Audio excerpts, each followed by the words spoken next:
Saya baru balik daripada training All New Saga. Jadi saya akan cerita serba sedikit apa maklumat yang saya dapat daripada training tersebut. Terima kasih kerana menonton Proton Online Bumi Putra. Stay tune sehingga habis channel saya. Adakah benar ia menggunakan CVT punch ataupun daripada supplier yang lain? Okey. Saya start je kereta ni, dia punya feeling tu terus tak rasa macam yang biasalah. Maksudnya kalau kita start bunyi engine cam pro, dia punya crank dia, kita dah tahu dah. Tak payah pandang, saya dengar je telinga, ini mesti kereta Saga ke Persona ke. Cara start dia punya starter tu memang kita dah cam sangat bunyi engine Campro VVT ke ataupun Campro yang IAFM. Jadinya yang ini saya start terus feeling macam bukan Saga yang dahulu. Jadi Saga yang sekarang ni dia menggunakan engine IGT 1.5 dual VVT.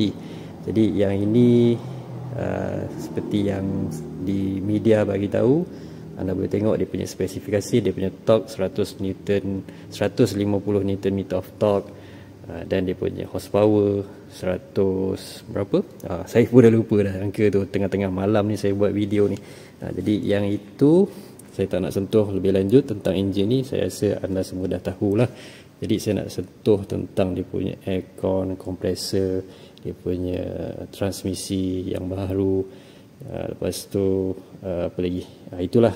So kita bermula daripada aircon kompresor, yang mana saya diberitahu kali ini aircon kompresor ni lebih besar dia punya size. Dia punya aircon kompresor ni dia menggunakan jenis piston, bukan rotary, tapi dia ada kelas juga. Sebab saya dengar macam biasalah, dia kereta-kereta Malaysia yang tak ada heater ni, dia ada kita akan dengar lah bila enjin hidup on aircon, dia akan bunyi tak, means dia punya AC compressor tu dia tengah on, dia tengah running.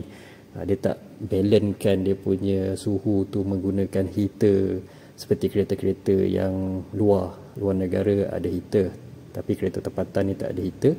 Jadi dia nak on off, dia nak balancekan dia punya suhu tu, dia just on dengan off kekerapan dia macam mana, itu saja. Jadinya kompresor yang baru ni dia menggunakan 140cc katanya.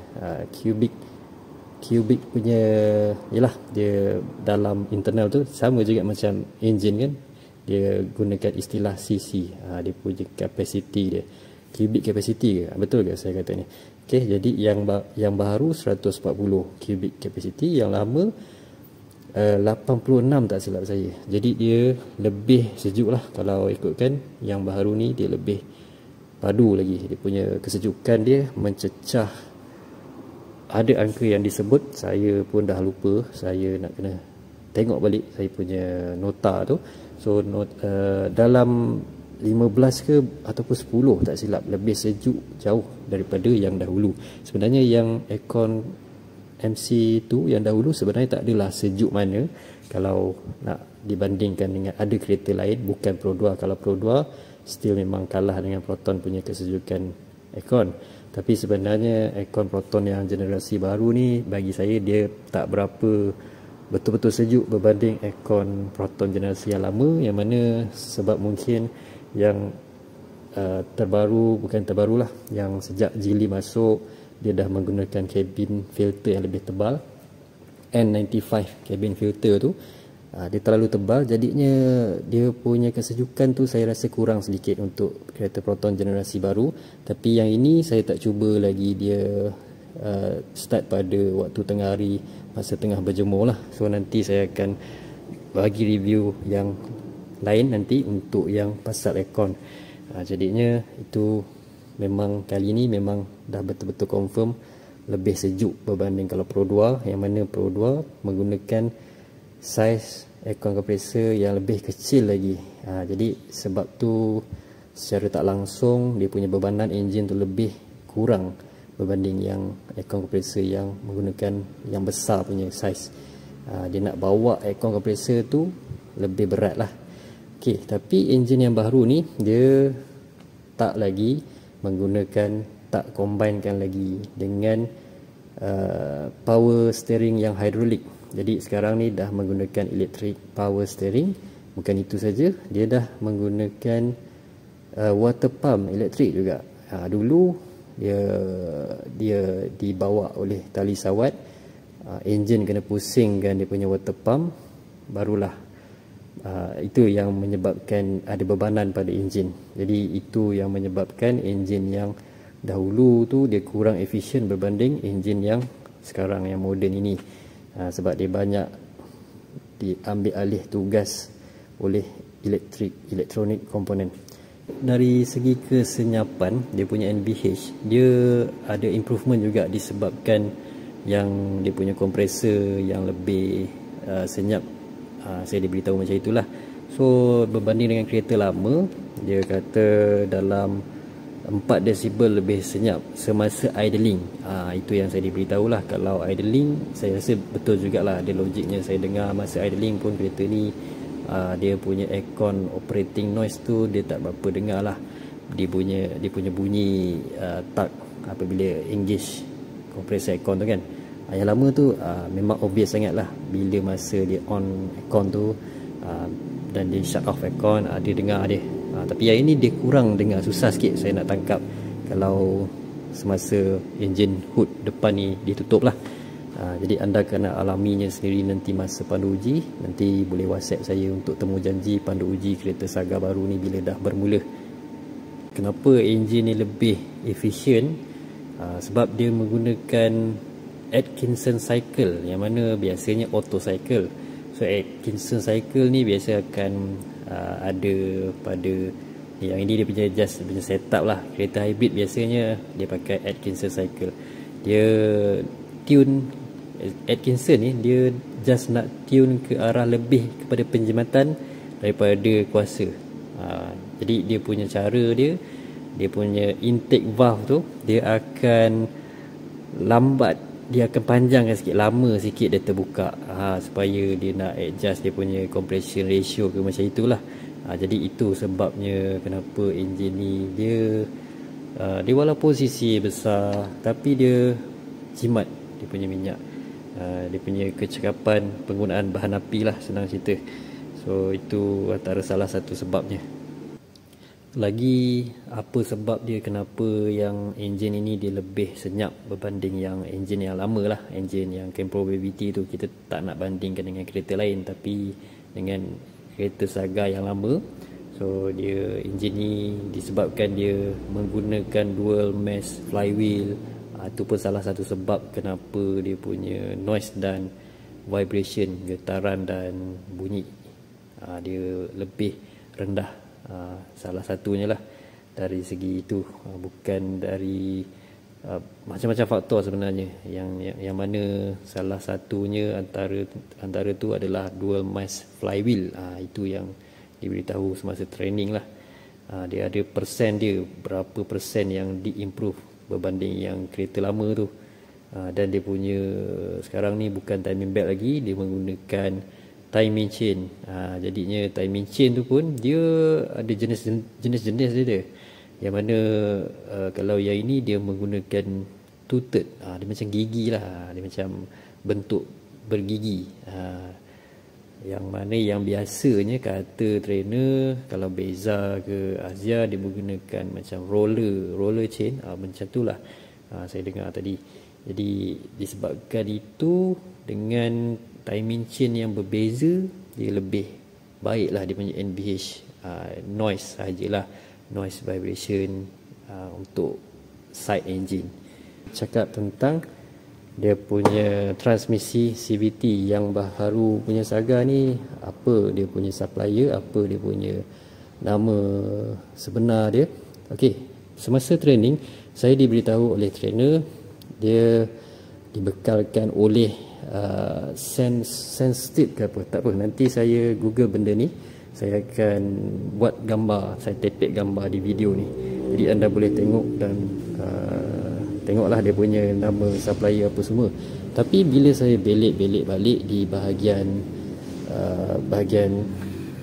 sinilah, bahagian gearbox dia, sebelah sini sebenarnya ada nampak dia punya supplier yang dia stamping adalah daripada Punch Powertrain, tapi tak bermakna susah nak kata, mungkin dia susah nak kata benda ni bukan Punch ni tidak baik. Sebenarnya isunya pada pengguna yang dahulunya, sebabkan dahulu daripada AT tiba-tiba Proton pergi tukar kepada CVT, yang mana kebanyakan pengguna dan bengkel-bengkel bawah pokok ke apa, dia tak tahu pun tentang ini, yang mana dia orang tak ada kepakaran lagi, tak ada diberitahu apa semua. So kadang-kadang disebabkan kecuaian oleh pihak bengkel ke apa yang di luar, ini yang menyebabkan nama dia tercemar. Sebenarnya bila kita pandu, sebenarnya yang buat dia kurang sedap dipandu, bunyi yang tidak sedap ke apa, adalah mostly daripada enjinnya sebenarnya, bukannya daripada dia punya transmisi. Kalau anda nak pandu uji ni, okey, sila nanti kita set appointment, belum lagi hujung bulan ni, insyaAllah hujung bulan 11 ni, nanti saya banjir anda test drive, anda try drive sendiri. Walaupun dengan menggunakan transmisi yang saya tengok tu dia menggunakan Punch Powertrain, CVT yang itu macam sama juga yang Saga sebelum ni, tapi saya tak pastilah, saya bukan very detail on technical, jadi saya tak dapat kenal pasti dengan lebih lanjut. Tapi dia menggunakan clutch type, yang mana dia bukan torque converter type CVT. So dia clutch type ni dia sama juga macam DCT. Dia ada pergerakan clutch tu, dia kena ambil masa, kita lepaskan brake, dia akan tangkap dulu, bila dah tangkap baru dia boleh jalan.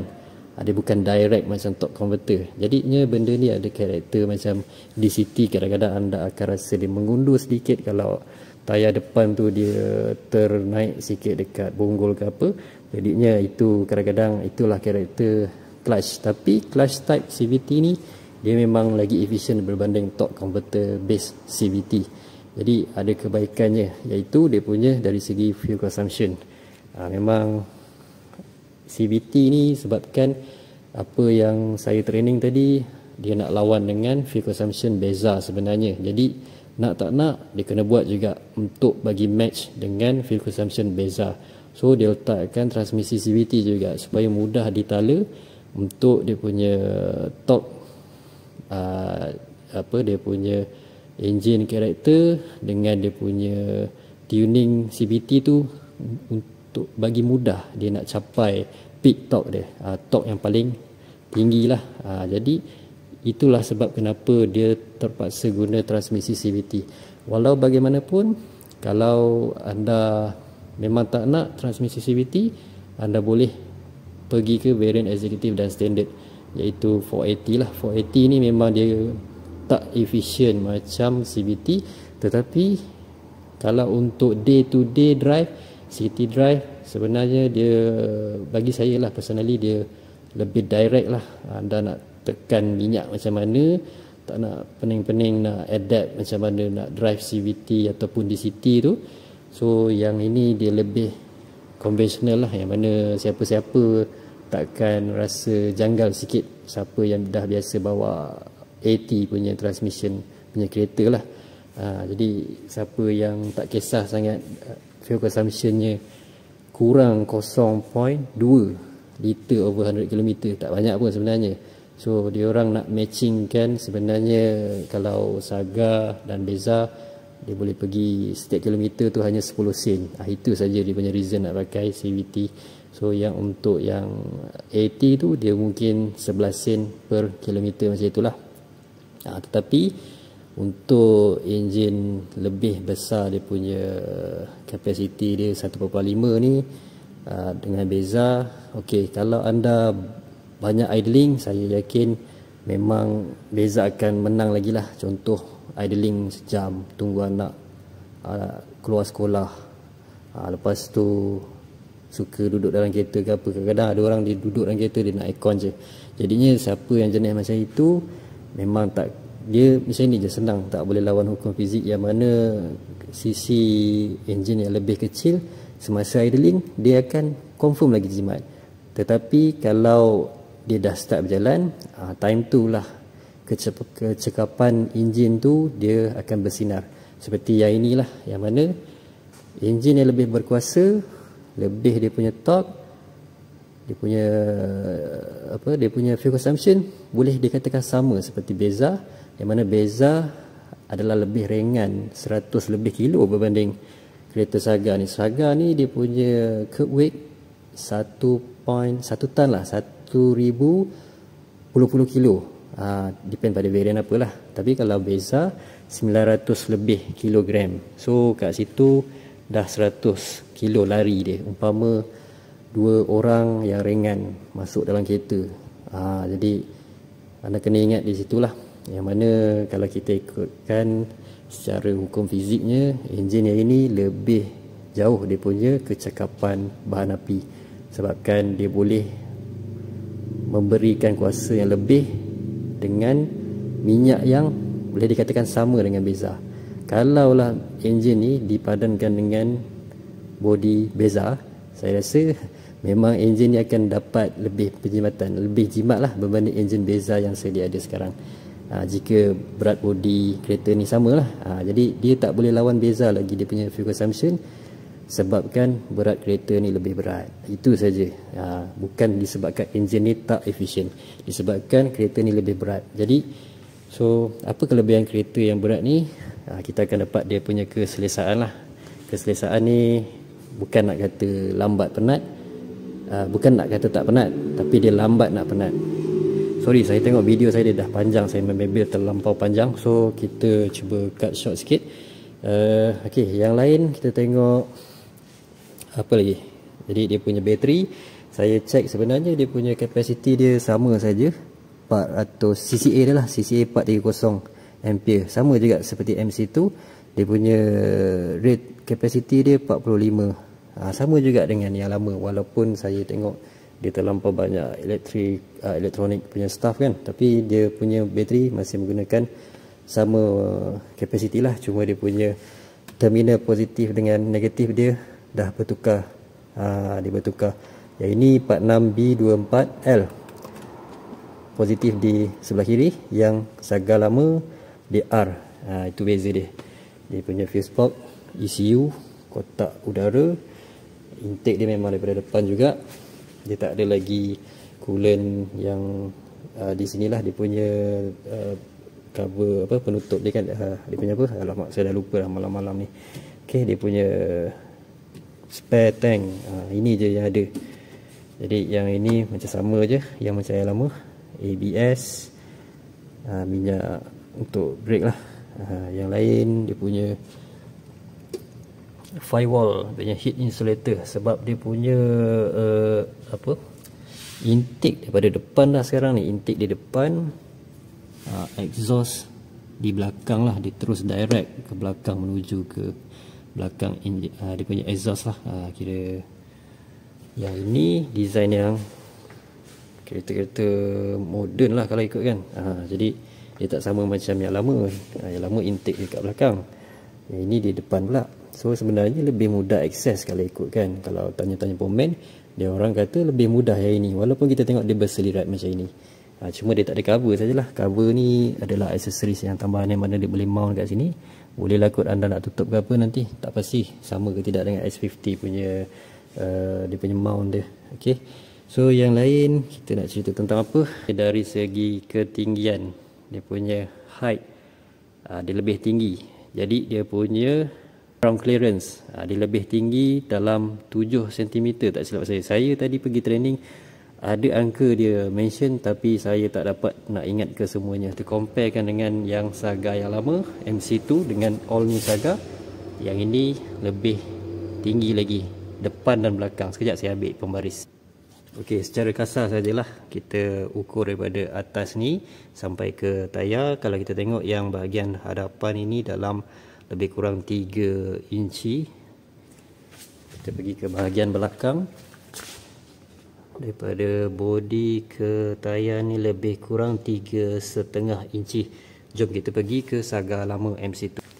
Okey, ini Saga MC2 yang lama. Kurang 3 inci juga, tapi dia tak sampai. Tadi 3 inci kan, betul. Jadi yang ini dia lebih kurang setengah inci ditinggikan. Bahagian belakang 2,5 sahaja. Yang belakang ni lebih banyak beza dia, mungkin dalam 1 inci. Kalau kita tengok betul-betul lah, tadi saya ukur 3,5 kan, ni lebih kurang 2,5 inci saja daripada bodi kereta ni ke tayar.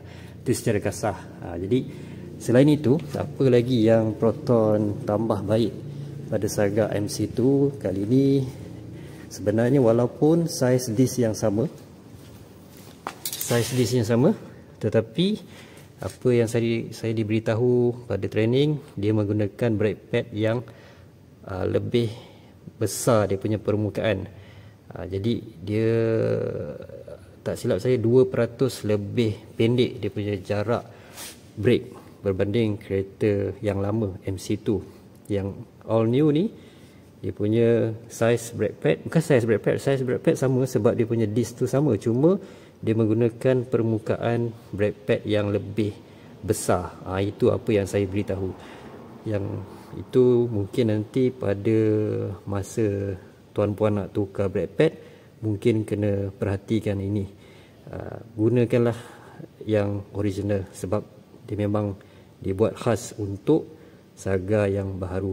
So selain itu, apabila dia tinggikan dia punya ketinggian ni, jadi sebenarnya dia tinggikan pada spring sebenarnya.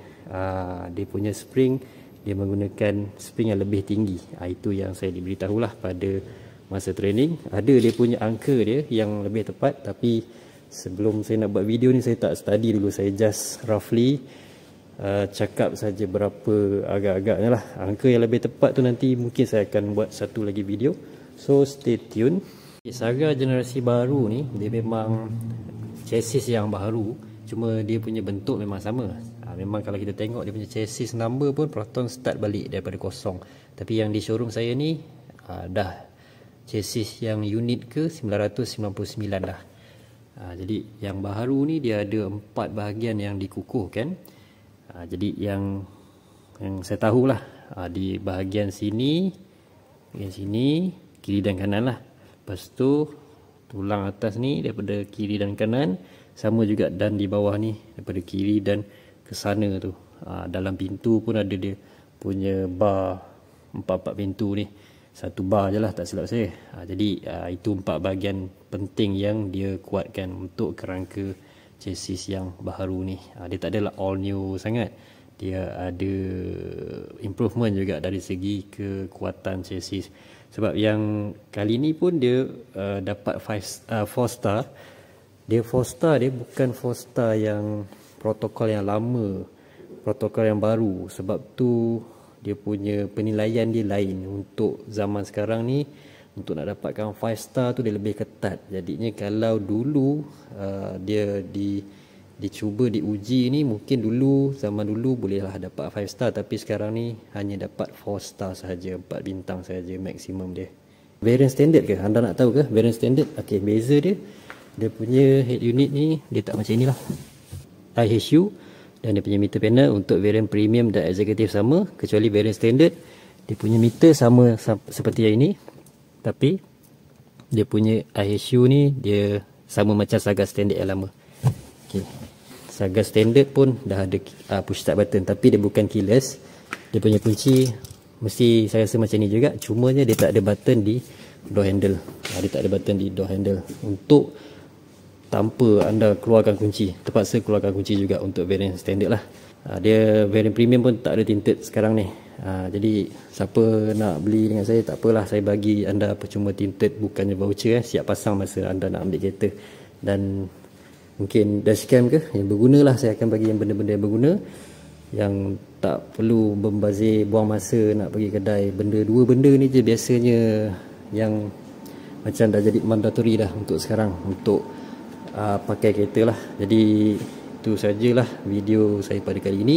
Jika anda nak datang view kereta, jemput datang ke showroom saya, kita set appointment yang di Lembah Kelang lah, warga KL dan Selangor boleh WhatsApp saya untuk apa jua pertanyaan, nak tanya saya, tanya je. Nanti saya akan jawab di WhatsApp dengan lebih detail lah. Okey. Terima kasih kerana menonton. Assalamualaikum.